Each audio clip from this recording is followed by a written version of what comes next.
ஜாபர் சாதிக் தொடர்புடைய அனைவரையும் விசாரிக்க வேண்டும். உளவுத்துறை சரியில்லாத காரணத்தால் தமிழகத்தில் போதைப்பொருள் அதிக அளவு உள்ளது. முன்னாள் அமைச்சர் சி வி சண்முகம் விழுப்புரத்தில் பேட்டி. போதைப்பொருள் பழக்கத்தை தடுக்க தவறிய திமுக அரசை கண்டித்து தமிழகம் முழுவதும் அதிமுக சார்பில் மார்ச் இன்று மனித சங்கிலி போராட்டம் நடத்தப்படும் என்று கட்சியின் பொதுச் செயலாளர் பழனிசாமி அறிவித்தார்.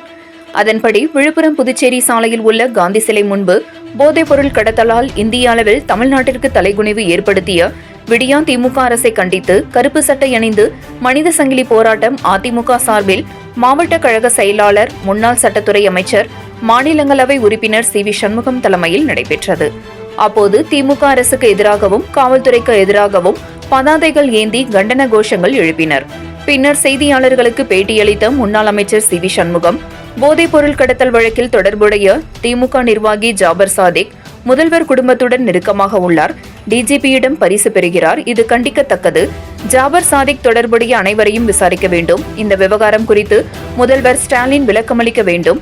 மேலும் கடந்த 2.5 ஆண்டுகளாக தமிழகத்தில் போன்ற பல்வேறு போதைப் பொருட்கள் நடமாட்டம் உள்ளதாக எதிர்க்கட்சி தலைவராகவும் முன்னாள் முதல்வருக்கு எதிராக இருந்த எடப்பாடியார் தலைமையில் நாங்கள் சொல்லி வருகிறோம். ஆனால் இதை இந்த ஸ்டாலின் அரசு இதுவரை கண்டுகொள்ளவில்லை. இது தமிழகத்தில் மட்டுமல்லாமல் இந்தியாவிற்கே தலைகுனிவு ஏற்பட்டது. மேலும் காவல்துறை அதிகாரி உடந்தையாக இருப்பதாக எங்களுக்கு சந்தேகம். உனக்கு உளவுத்துறை போலீசார் உதயநிதி ஸ்டாலின் பின்னால் மட்டுமே சுற்றி வருவதாகவும் இவர்கள் எந்த ஒரு தகவலும் பொறுக்காத காரணமாகவே பல இடத்தில் இதுபோன்ற கஞ்சா குற்றம் போன்ற போதைப் பொருட்கள் அதிக அளவில் பரவி வருகின்றன. இதனால் படிக்கின்ற இளைஞர்கள் கஞ்சா பழக்கத்திற்கு அடிமையாகி அவர்கள் சீர்பெறும் நிலை ஏற்பட்டுள்ளது. உடனடியாக இது சம்பந்தமாக யார் யார் சம்பந்தப்பட்டிருக்கிறார்களோ அவர்கள் மீது காவல்துறை நடவடிக்கை எடுக்க வேண்டும். தொடர்ந்து இதுபோன்ற சம்பவங்கள் அதிகரித்து வருகின்றன என நாங்கள் தெரிவித்தும் கடந்த சில நாட்களுக்கு முன்பு ஆளுநரை சந்தித்து மனு அளிப்பது, பிறகு கிட்டத்தட்ட பல்வேறு மாவட்டங்களில் ஏராளமான பஞ்சாப் போன்ற போதைப் பொருட்கள் பறிமுதல் செய்துள்ளது. இவ்வளவு நாளாக காவல்துறை என்ன செய்தார்கள் என தெரியவில்லை. தற்பொழுது இந்த செயல் விரைவாக நடைபெறுகிறது. அப்பொழுது யார் எடுக்கலாம், இதில் தொடர்பு இருப்பது என்பது எங்களுக்கு சந்தேகத்தை ஏற்படுத்தியுள்ளது. உடனடியாக ஜாபர் சாதிக் தொடர்புடைய அனைவரையும் விசாரிக்க வேண்டும். உதயநிதிக்கு அவரது மனைவி காவல்துறை அதிகாரி என பலரும் விசாரணை செய்ய வேண்டும் என்றார். இந்த மனித சங்கிலி போராட்டத்தில் அதிமுகவைச் சேர்ந்த வடக்கு தெற்கு நகர செயலாளர்கள் பசுபதி, வண்டிமேடு ராமதாஸ், மாவட்ட மாணவரணி செயலாளர் எம்.ஜி. சக்திவேல், ஒன்றிய செயலாளர் சுரேஷ் பாபு, வடக்கு மகளிரணி நகர செயலாளர் பத்மபிரியா, கோலியனூர் தெற்கு மகளிரணி செயலாளர் திவ்யா மற்றும் அதிமுக நிர்வாகிகள் திருப்பதி, பாலாஜி உள்ளிட்ட பலர் கலந்து கொண்டனர். 7 கிரீன் நியூஸ் செய்திகளுக்காக விழுப்புரம் மாவட்ட செய்தியாளர் எஸ். கலைக்குமார். இன்று நாங்கள் அந்த புகார் மனுவை கொடுத்திருக்கிறோம்.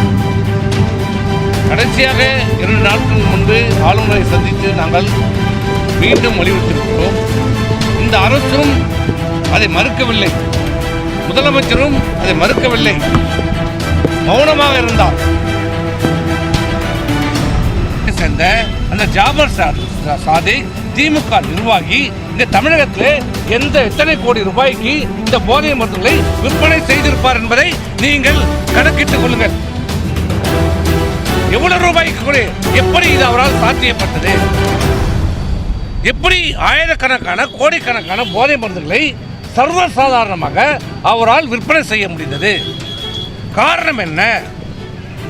எப்படி சாத்தியப்பட்டது என்ற கேள்வி எங்களுக்கும் எழுகிறது, பொதுமக்களுக்கும் எழுகிறது. முதலமைச்சருடைய குடும்பத்தோடு நெருக்கமாக இருக்கிறார், படம் எடுக்கிறார். உதயநிதி ஸ்டாலினுடைய நடத்துகிற அறக்கட்டளைக்கு நிதி அளிக்கிறார்.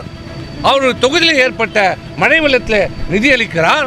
அந்த உதயநிதியை அந்த ஜாபர் சாதிக்கு 2 லட்சம் ரூபாய் கொடுத்ததுக்கு நன்றி தெரிவித்து தன்னுடைய எக்ஸ் தளத்திலே வாழ்த்து தெரிவித்திருக்கிறார்.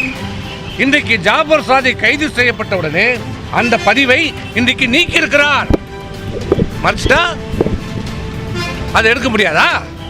போதை மருந்துகள் விற்கின்ற வியாபாரி என்று தெரிந்தே இந்த காவல்துறை அவரோடு நெருங்கி உறவாடி இருக்கிறது, செயல்பட்டு இருக்கிறது. இந்த நெருக்கத்தை பயன்படுத்திக் கொண்டு, முதலமைச்சருடைய நெருக்கத்தை பயன்படுத்திக் கொண்டு, அவர் குடும்பத்தோட நெருக்கத்தை பயன்படுத்திக் கொண்டு, காவல்துறையுடைய நெருக்கத்தை பயன்படுத்திக் கொண்டு இந்த போதை சாம்ராஜ்யத்தை இந்தியா, தமிழ்நாடு மட்டுமல்ல, இந்தியா முழுக்க மட்டுமல்ல, சர்வதேச அளவிற்கு இன்றைக்கு திமுகவை சேர்ந்த ஜாபர் சாதிக் சர்வதேச போதை வியாபாரத்தை இன்றைக்கு கொண்டு சென்றிருக்கிறார். இதுவரை நடவடிக்கை எடுக்காத தமிழகம் காவல்துறை இந்த கைது செய்யப்பட்ட பிறகு இந்த 10 நாட்களில் மட்டும் இந்த 2.5 ஆண்டு காலமாக நாங்கள் சொல்லிக் கொண்டிருந்தோம்.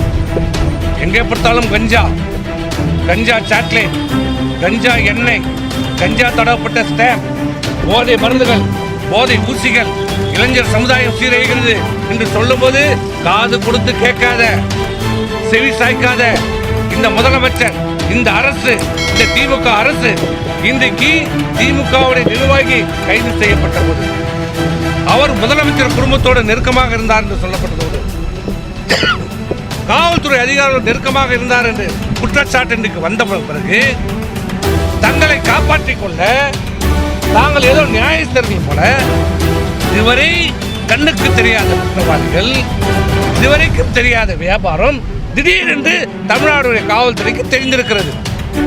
அதில் தொடர்புடைய யாராக இருந்தாலும் சரி, எப்படிப்பட்ட பதவியில் இருந்தாலும் சரி,